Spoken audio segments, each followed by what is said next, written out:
Witajcie drodzy słuchacze i widzowie w kolejnym odcinku.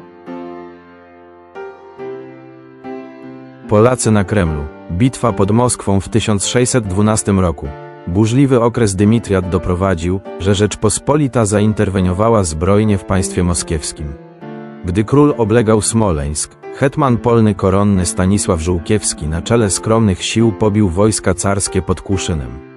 Następnie w 1610 roku wkroczył do stolicy, Moskwy.